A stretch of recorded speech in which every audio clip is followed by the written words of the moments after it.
Hai, so bagaimana? Sudah kamu dapat tulis, dapat senaraikan apa yang kamu kehendak?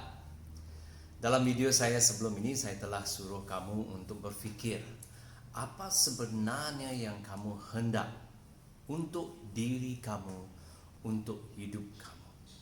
Dan soalan ini sebenarnya telah dicetus oleh apa yang Paulus sendiri berkata dalam Filipi 3 ayat 10. Dia berkata, aku hendak. Ya, Paulus ada keinginan, dia ada kehendak, ada beberapa perkara yang dia hendak dalam hidup dia.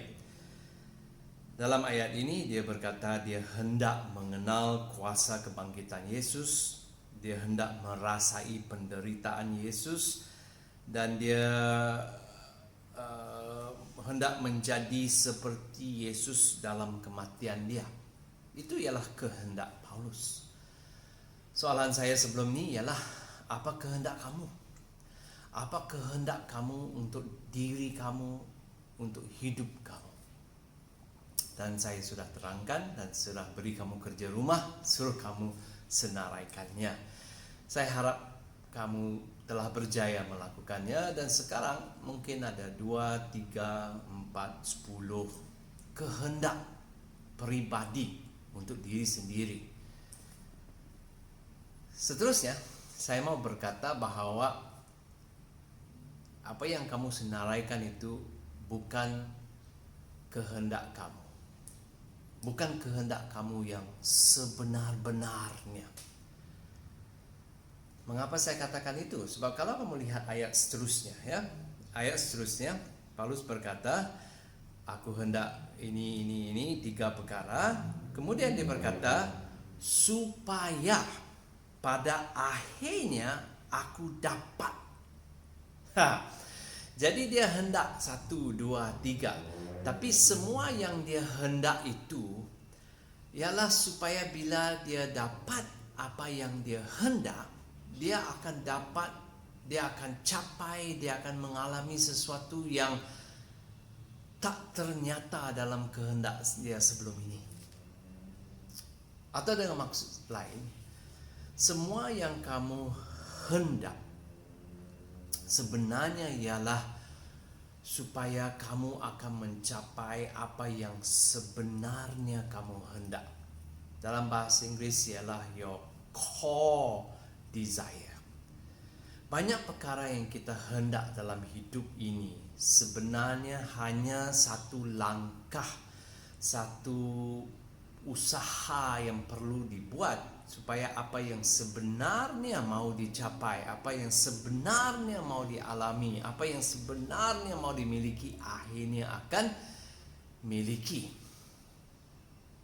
Ya, contohnya ada di antara kamu berkata, saya hendak kawin. Bagus. Tapi apa yang sebenarnya kamu mau capai bila kamu kawin?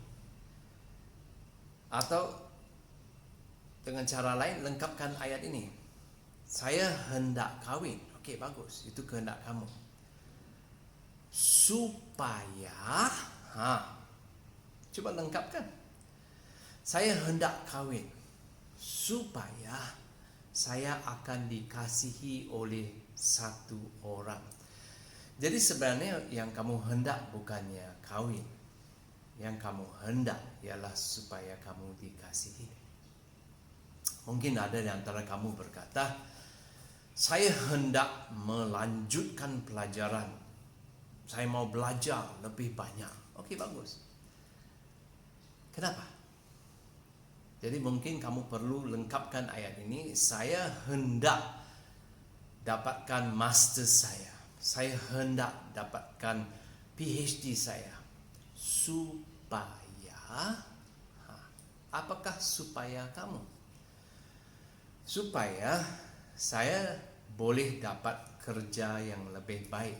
Jadi sebenarnya yang kamu kehendaki bukannya masters.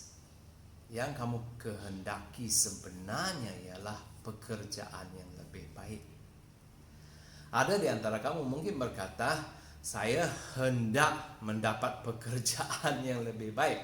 Okey, supaya kenapa itu kehendak kamu? Mungkin jawapan kamu ialah supaya saya berasa lebih selamat masa depan saya. Jadi apa yang kamu hendak sebenarnya bukan pekerjaan yang lebih baik. Yang kamu hendak sebenarnya ialah masa depan yang lebih terjamin. Bagi Paulus, dia berkata, saya hendak mengenal kebangkitan Yesus. Saya hendak merasai penderitaan Yesus. Saya hendak menjadi seperti Yesus dalam kematian dia. Tapi kenapa kamu hendak semua ini? Jawapan dia ialah supaya pada akhirnya aku dapat mencapai kebangkitan dari kematian. Itu yang sebenarnya dia hendak. Soalan saya, apa sebenarnya yang kamu hendak dalam hidup ini? Apakah yang sebenarnya kamu hendak untuk diri kamu? Dan untuk mengenal pasti your core keinginan, your keinginan yang sebenarnya, yang di dalam, yang teras, keinginan teras kamu, kehendak teras kamu. Perhatikan setiap kehendak yang sudah tersenarai dan sekarang tanya diri, kenapa? Kenapa? Dan dengar jawapan kamu. Jawapan kamu harus bermula dengan perkataan supaya. Okey. Ya, dan semoga itu yang akhirnya akan memberi kamu punya pendapat, kamu punya kehendak, kamu punya keinginan yang teras.